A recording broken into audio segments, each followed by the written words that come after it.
Hello, everyone, and welcome back to another AlphaNooner. We are very excited to be joined today by Trent Woloveck, JUSH Chief Strategy Director. Looking forward to sitting down and kind of talking through the current state of cannabis, talking through the potential hurdles and opportunities in the space, and kind of just where things are heading into the end of the year. I do want to say, if you're out there, one, thanks for joining. Really appreciate it. It's always great. But then two, of course, if you've got questions, comments you want to throw out, you are more than welcome to put them in the chat. We try to encourage you joining the conversation. So you can do that on every platform except for Instagram. So good reminder there. Also, hey, Stevie, great to see you in there as well. All that said, thanks for joining, Trent. How are you doing? Well, I'm in cannabis, so living the dream one nightmare at a time. That is true. Well, maybe that's the place to start, just because it's sort of obvious, but it's been a tough go in general. But lately, I think, sentiment has been really at an all-time low. I know a lot of prices have been having a tough time too as well. But sort of what's your take, and maybe outside of the obvious, what's sort of adding, do you think, to kind of the current sentiment for cannabis right now? Yeah, sure. I mean, I think it's quite frankly threefold. You have investor fatigue, probably at an all-time high. If you think about it, people were rallying into, 2019 into 2020 with, the wave of Joe Biden and them taking over the House and the Senate. In cannabis, what was 5 years ago, in cannabis terms is 35 years ago. So dog years. So that's a long time to be invested in something.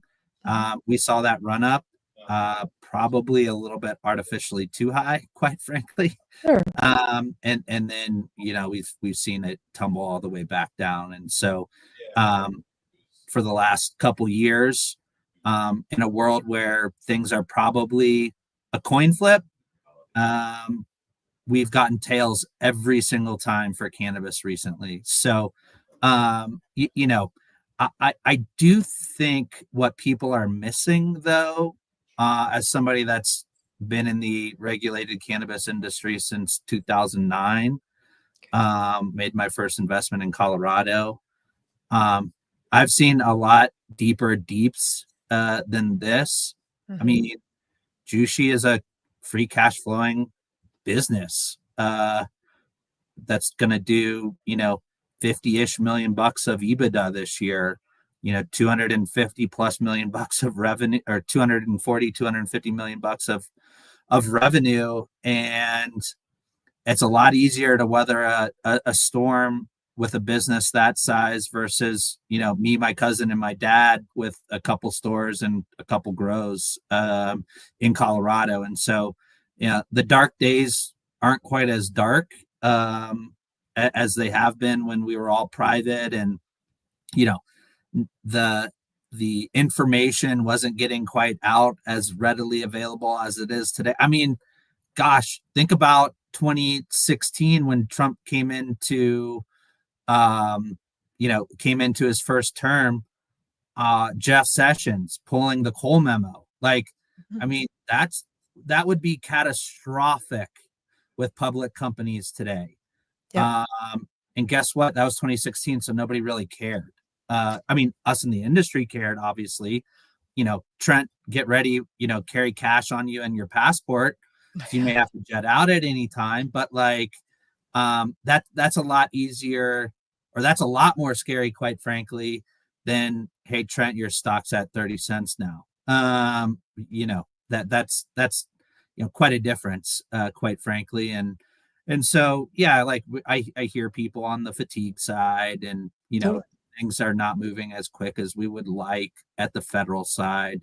But, quite frankly, the majority of cannabis folks, whether that's public or private, are building real businesses. Some of them are not. They've gotten out over their skis. But I mean, that's nothing normal. I mean, I remember I bought do.com instead of google.com. I still hold my father responsible for making that decision to this day. Sure. And so, now I own 0.2% of Telefonica, or a share of Telefonica. It's just it is what it is in a growth industry. You go through ups and downs. Like the other thing I'd say to folks is, and sorry, I don't mean to like go off on the No. tangent, but I mean, 2, 3, 4 years ago, crypto was fucking dead. I Yeah. mean, dead. I mean, it was everything is a farce. We told you so. Mhm. Last time I checked, Bitcoin's back up over 100,000. Man, boy, am I looking at like, I see all the posts online, and it's like, oh, if you would have invested 10K back in 2014, this is how much you're Yep. worth. And I'm like, no, well, that makes me feel even better. And there's a lot of all-time highs in Sure. tech, in Bitcoin, and pretty much every other asset class. And so, you know, that rotation happens. People are smart in the market. You I, got real people pounding down the marketplace. And so, you know, I think that's true. I will say, I think it's not surprising, but it's so much easier to look back and say, if you had bought in at this time and sold at this time, would hindsight's you have been so 2020. smart? Yeah, of course. I think that's easy. It's hard to tell what's coming forward because it is kind of a hard mix. I know you're saying companies can kind of operate as best they can, and they're kind of winners and losers in that, which I agree with. But I think against the environment, like you're saying, it has been tough just because we have been here before in some ways in terms of sentiment being really, really low, but also having some potential catalysts kind of in the mix as well. So it's waiting for that heads to finally flip. And I do hope we haven't seen it yet. I think when Trump was ringing the bell this morning, I know there was a lot of talk about crypto again, kind of that thing. I know he's talked about cannabis in the past and made statements. And I think also looking for that sort of similar embrace of cannabis as has been for crypto and seeing, what that could potentially mean. Again, Y- have to wait and see, but Yeah, I think for President-elect Trump, it's pretty easy for him, quite frankly. It's medical cannabis, Mhm, nothing more, nothing less. So what does medical cannabis mean? Um, Rescheduling, mhm. banking, safe, and it's a state rights thing thereafter. If they want to do anybody over the age of 21 for adult use, that's the state's option. If Mhm. they want to, outlaw it and not have a program, cool, that's the state option. I mean, like, in a topic that's much, much, much more uh, decisive amongst people on abortion, he kind of follows the same playbook, quite frankly. Mhm. And so the idea that he's, going to treat something one way and then treat something the other way, it's not like the man who doesn't drink alcohol, by the way, is going to all of a sudden ride in on his white horse and shut down alcohol. That's just not his MO. Yep. It's he has the right to choose what he puts into his body, and he chooses to put Diet Coke in there instead of yeah, alcohol and cannabis. To each their own. That is true. Again, different health benefits. Is cannabis healthier than Diet Coke? Who's to say? But yes, definitely more than alcohol for sure. Yeah, Let us whatever. study that for Yeah. let us study that. Who knows? Because we Yeah. don't We we don't don't have the have the data right yet. channels, but That that's is a true. conversation for a different day. Yeah, that is true. Hopefully a future day. That would be a fun one. So maybe speaking of that and kind of the rescheduling thing, I know we have moved along since we last have had you on in terms of getting actual scheduling scheduled, um, like the hearings and everything like that, and getting kind of the um, outline for when people are kind of coming up for their hearings. What's your sort of general temperature check in terms of where we are currently on that side, on the rescheduling side? Look, I think Vice President Harris said the best. It's Washington being Washington. I think a lot of people are tired of the bureaucracy. I Yeah. mean, I think that's what, quite frankly, carried Trump a lot. This Mhm. past November, I would think that a lot of people, in that world or realm would see and realize that. And so, we are just in part of the process. Unfortunately, that's what it is. But if you listen to what the ALJ said, um, wink, wink, nudge, nudge. maybe I'm drinking the Kool-Aid and maybe I'm just, on that half of the sideline. But, he said some very interesting things. I think he took over the process, for a reason. Mhm. I think people, misunderstand, what the role of the DEA is. And they came out and they didn't say support. Well, they're not supposed to support it. Stuff. They're supposed to be attorneys that are down the middle of the fairway, and so they're going to do their job. Now, uh, I mean, if you don't think there's inside baseball being played, like you're naive, buried, your head's buried in the sand. But they're getting called out on it. The industry is making sure of that. Um, we as the industry are going to continue to hold these people accountable. We are all on side from that perspective. We all have, you know, um, people that will be representative up there to talk through and be what that hearing should be, which is the recommendations already in the register. We talked about this in depth last time. Um, is there any medical benefit? Yes. Is there, what is the likelihood of addiction? That's what we got to prove. And fortunately, there's plenty of quantitative data out there for regulated cannabis on what this looks like. So, um, is it moving a lot slower than Trent Woloveck would like? Absolutely. Has the process been, bumped up? 100%. Ann Milgram is no friend to the industry.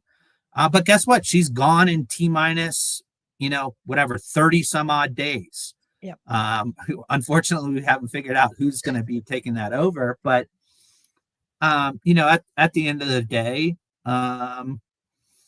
at some point, you can't bury your head in the sand. And,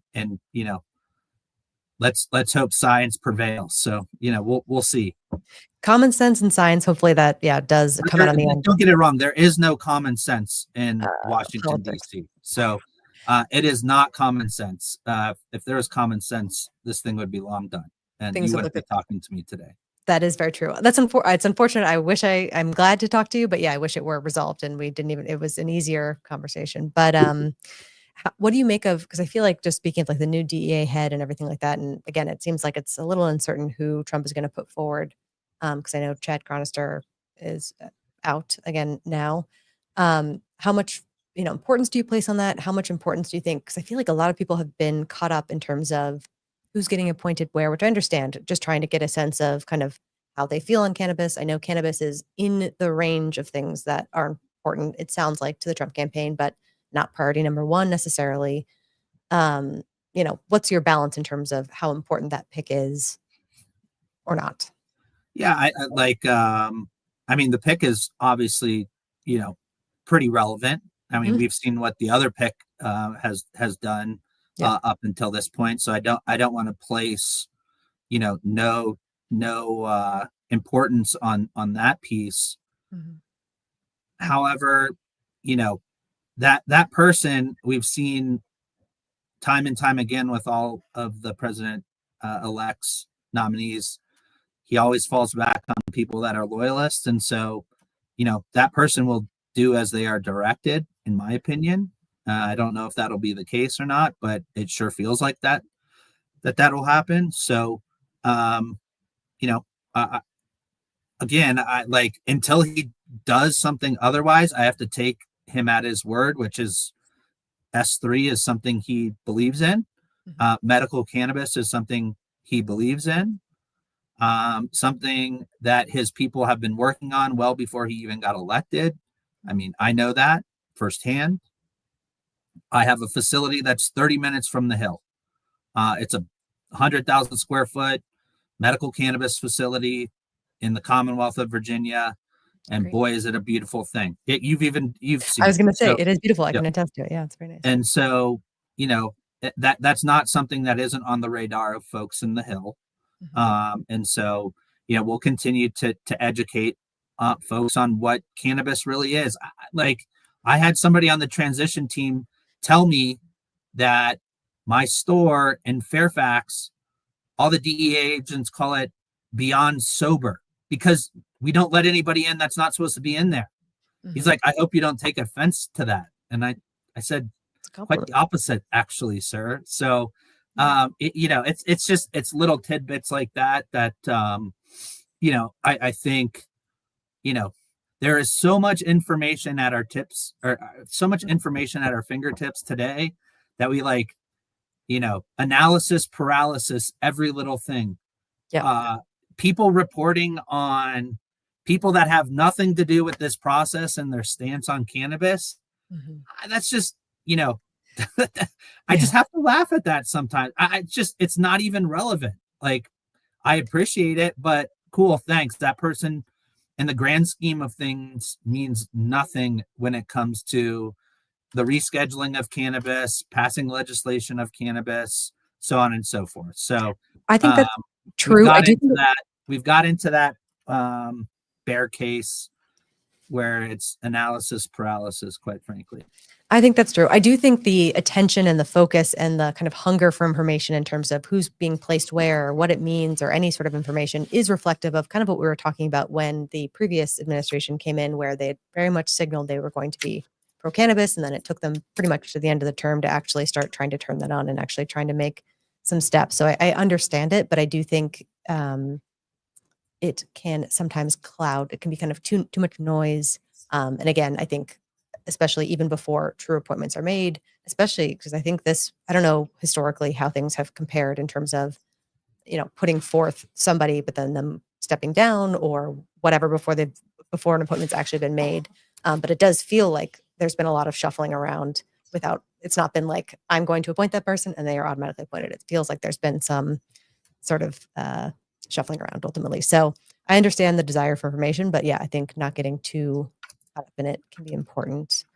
I did see a question about the rescheduling happening after the inauguration, which makes sense. Does that have any importance in terms of it's in a new administration, it's happening under that? Does that have any impact? Yeah, No. Dan Milgram's not there anymore. Okay, that'll make a difference. Period. Yeah, that's fair. There was accusations brought forward. I think the judge, made light of those and handled them in the most PC way possible. And so I think, again, in a court where it's very much, by the book. There are points to win with judges that may be out and shiny objects. They don't care about that stuff. They care about the 2 points that you have to prove, and if you're breaking protocol during those 2 points, that's not a good look. So I think all that gets taken into consideration as we move forward with the rescheduling hearing. That makes sense. I will say, from just watching the preliminary hearing live stream or whatever it was, just so encouraged by that judge. I feel like his handling in general seems to be very quick, very fast, able to call things out in a not fun way, but is able to acknowledge them, but get things moving. The best thing that came from December 2nd, in my mind, he's on top of it. I mean, he's taking this very seriously. And so it's not a preconceived notion. I mean, he's critically thinking about it, quite frankly.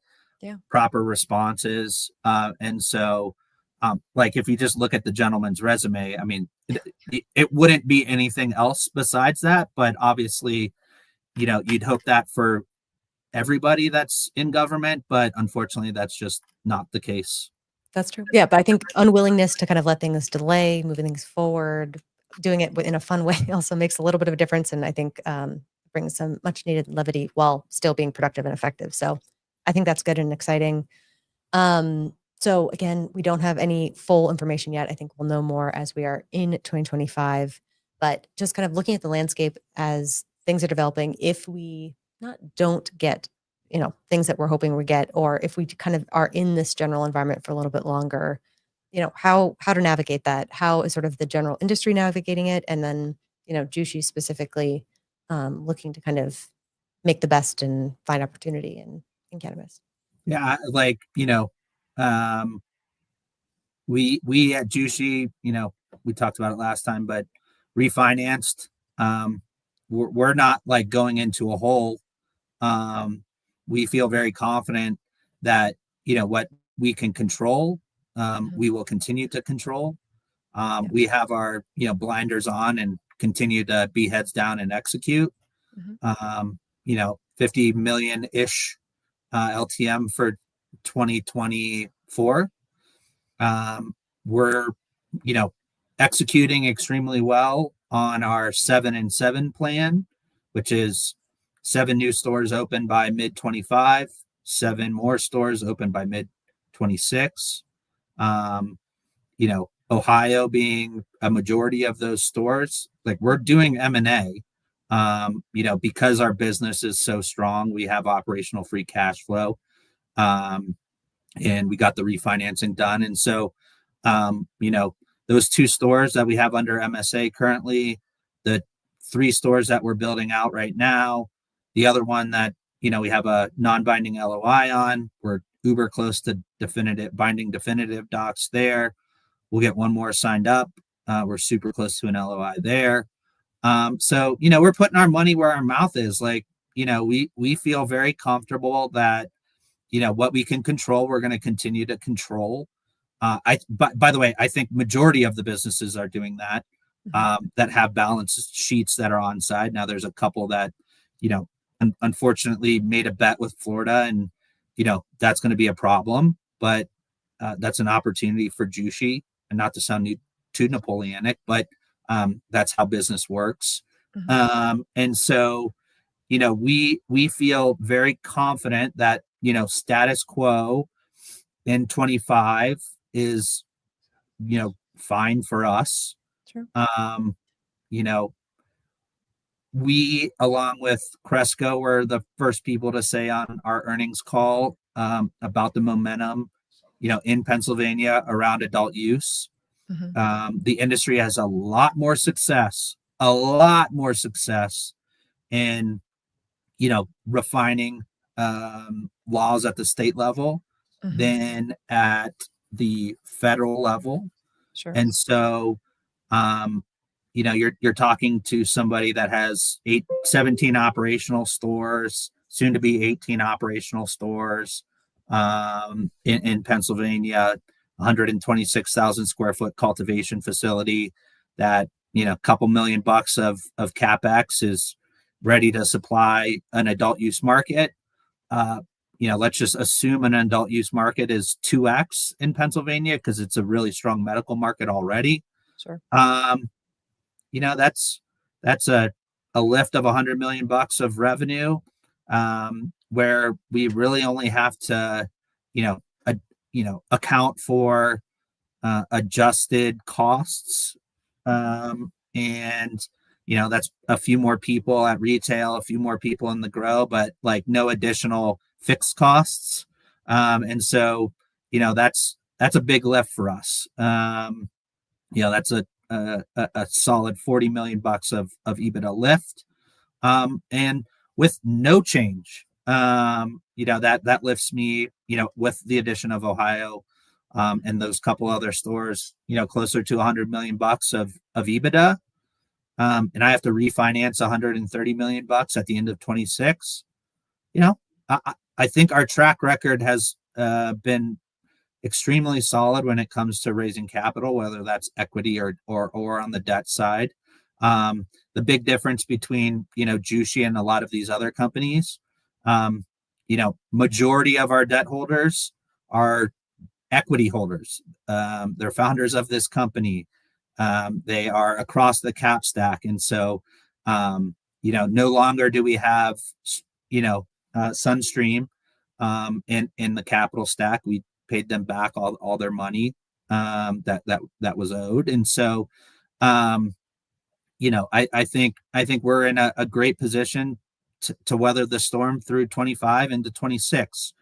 My balance sheet is like I said, 130 of first and second lien debt, 20 to 30 of mortgages that are like uber cheap capital, anywhere between like 5.75% and 8.25%.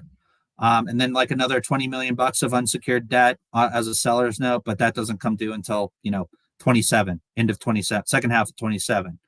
And so we've worked really hard on getting the balance sheet on side, along with um, of making the business profitable, quite frankly. And yeah, we've seen a lot of pricing pressure. Yeah, we've seen a lot of people flip out of the regulated market and back into the illicit market. And so we've been able to continue to grow and or maintain, I should say, the last quarter, a good solid EBITDA number with operational free cash flow for the business. So that's where we're at. That's a good position to be in. You mentioned sort of people pulling from the legal market into the illicit market, which is interesting. Is that just sort of a cost element? I know a lot of people are struggling just across the board in terms of prices being up for almost everything. Is it cost driven? Is it something else? What's the... Yeah, and like let me be very clear. It's not. I mean, it's hemp. It's people hiding under the guise of hemp. Now within hemp, there's, three different channels from my view. It's the actual hemp. Well, it's four. It's the actual hemp that it meant it to be, which is the industrial hemp side. Then there's the cannabinoid part, which, again, I think they meant to allow CBD as one of the cannabinoids that, you could produce non-psychoactive cannabinoid to make those specific non-ingestible products. And so, fine, whatever, that is what it is. But, people started leaking into beverages, then people started leaking into gummies, and people started leaking into a whole bunch of other things. Whether that was Delta 8, Delta 0, Delta X, Delta P, THCP, THCO. I mean, I could just keep going on and on and on in those infused products. And then voila, overnight it was, oh, THCA works. Awesome. What is THCA? Oh, by the way, it's like 90% of the shit I grow in my grow is just being sprayed wherever to whoever across the United States. This was an interesting thing I learned at MJ Biz. Over $1 billion of CBD oil and or isolate is imported into the United States. India and China are the top two importers of CBD into the United States. So what and why do I even bring that up? So you can import CBD, but you know what people do with CBD? They turn it into Delta 9, Delta X, Delta 8, THC for matter of fact. I mean THCA for the matter of fact, which I don't. My understanding is it's not even humanly possible. But I'm not a scientist, so if somebody's a scientist out there, I'd love to hear how that's done. But anyways, I find it laughable, and I find it extremely frustrating that all I hear about is farmers this and farmers that and hemp this and hemp that.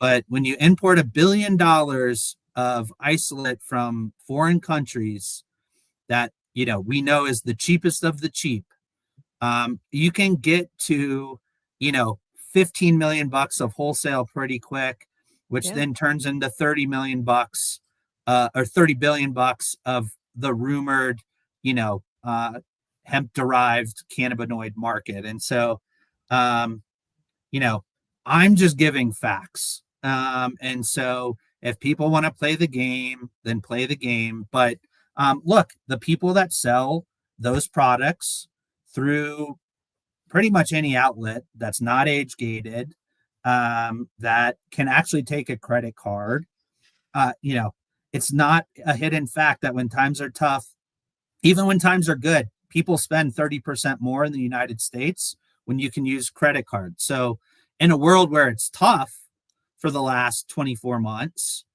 um, when you have to spend your cash versus go put something on your credit card, like that's an easy decision for Everyone. 90% of the population.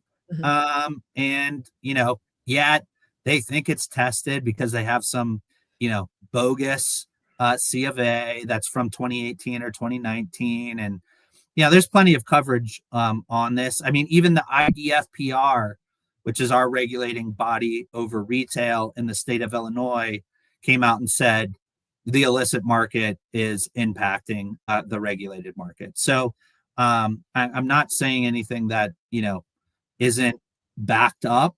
It's not Trent Woloveck is up against the hemp. It's just fact. Sure. And so we'll see how that goes. T minus whatever 20 some odd days. If you really thought your milk was expensive 6 months ago, wait till you lose what the farm bill is from a subsidy perspective to farmers. Anything with dairy in it will like 6x overnight.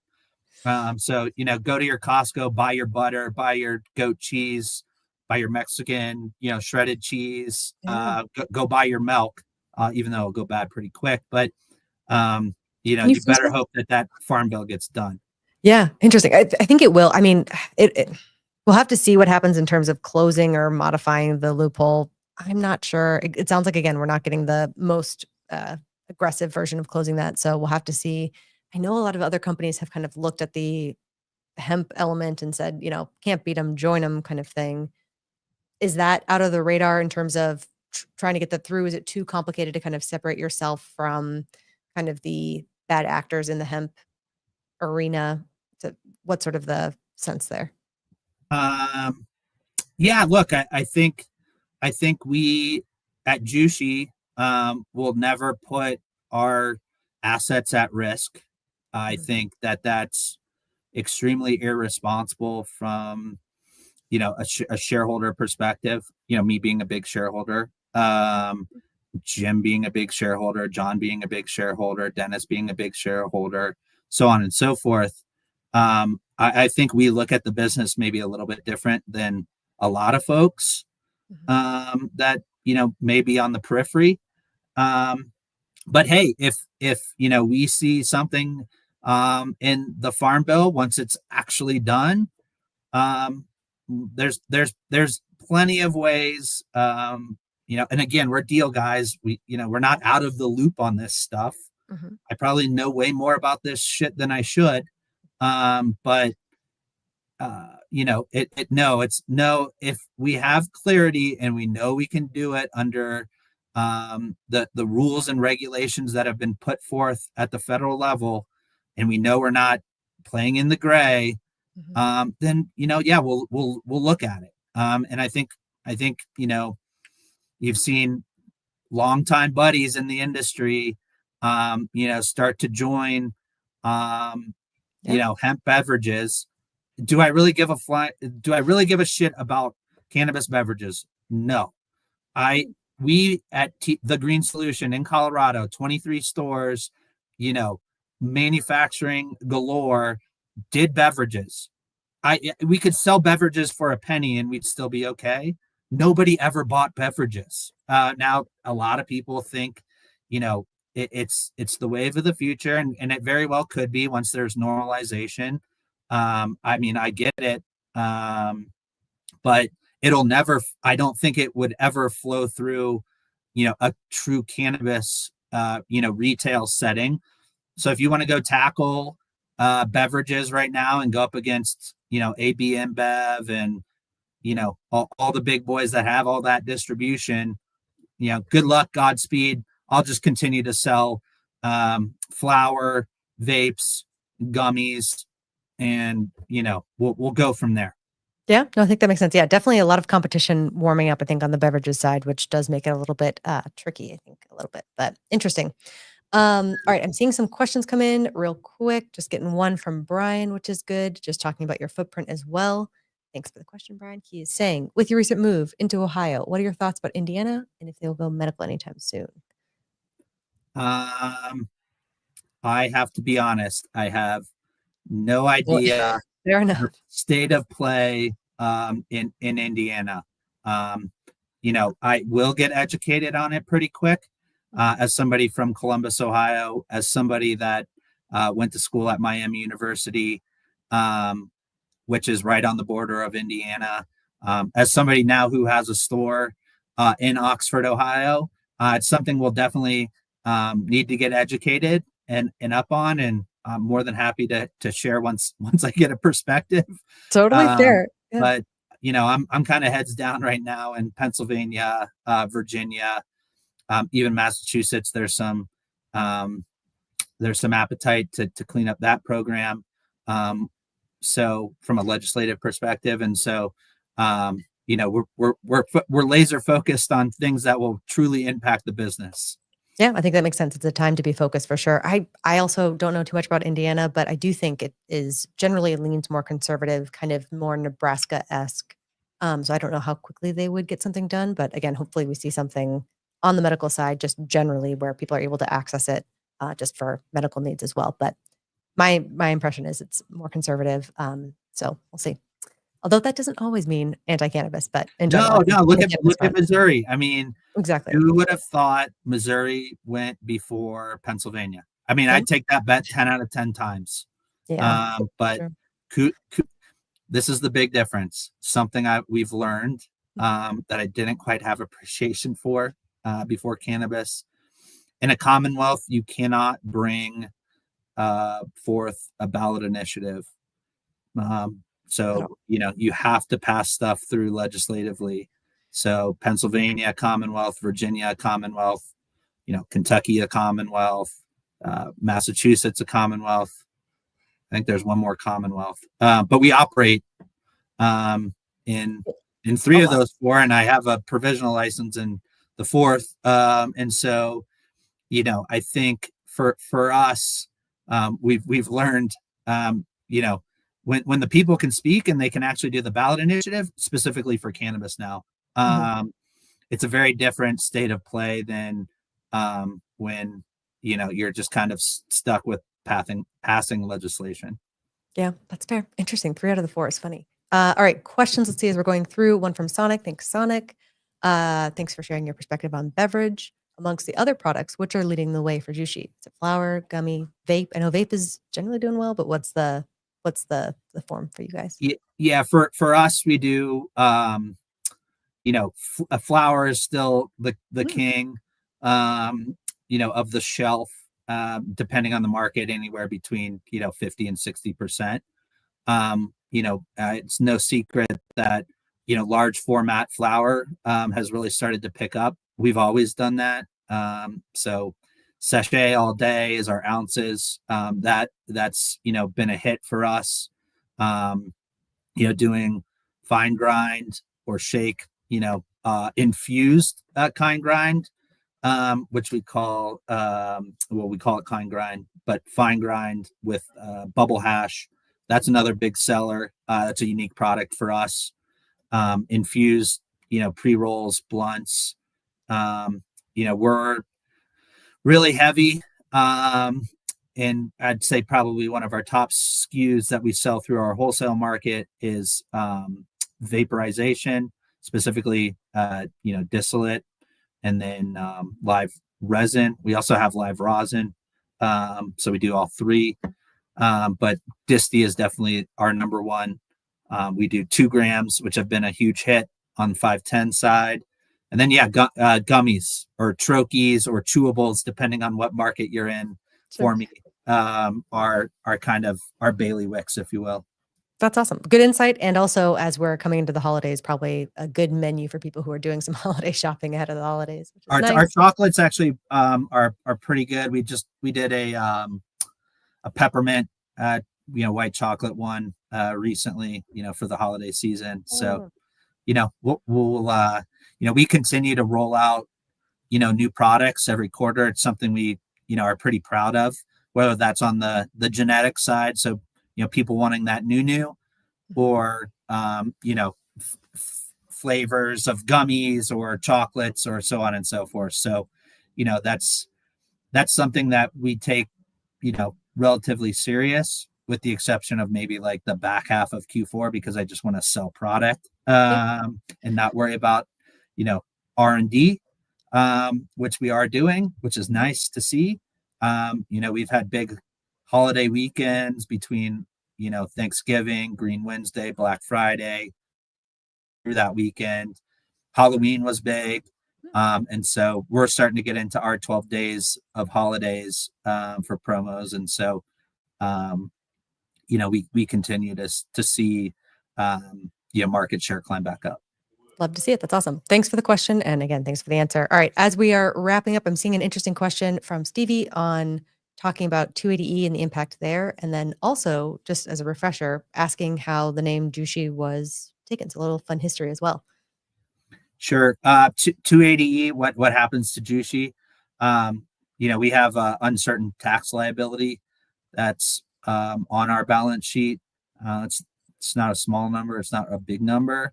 All people have to go back and look at is, kind of what State House / I'm drawing a blank on Steve D'Angelo's original piece, but they lost their litigation around 280E. They pretty much settled 8 to 10 cents on the dollar when you look at time value of money, because it was paid out over 10 years. Oh, by the way, in the last 12 months they've defaulted on that, so who knows what's actually going to happen. So good luck collecting that money. Power and numbers, quite frankly, as well with the industry. So I think pretty much everybody's doing that, with the exception of one person. And then for us, we've said it in the past, for 2023 and then to 2024, we get to wipe off about 27 million ish or so of that uncertain tax liability, and then it'd be about a $23 million cash gain for us. So big deal, really big deal. Obviously, there's a lot I can buy for $23 million of cash. Sure. Kind of licking my chops from that perspective. But then, where did JUSHI come from? So back into 2017, 2018, when we were trying to figure out a name, the archaeologists had unearthed a shaman in China that had cannabis in his medical pouch that was still there. Now, it was super dry, obviously, and once you touched it, it like crumbled and fell apart. Sure.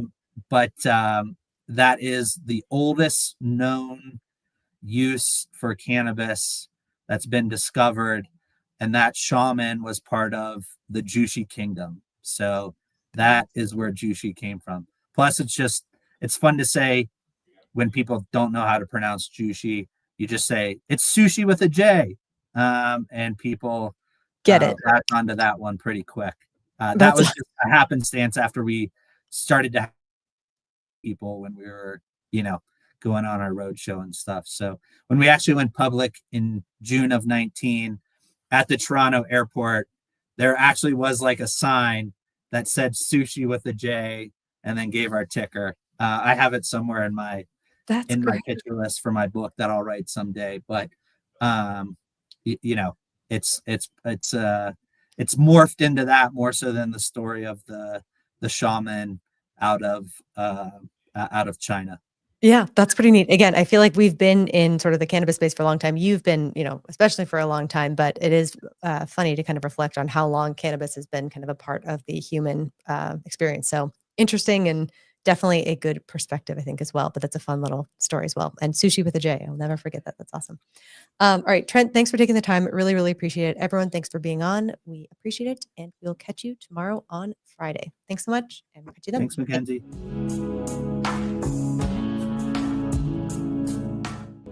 Before investing, carefully consider the investment objectives, risks, charges, and expenses found in the prospectus, available at AdvisorShares.com.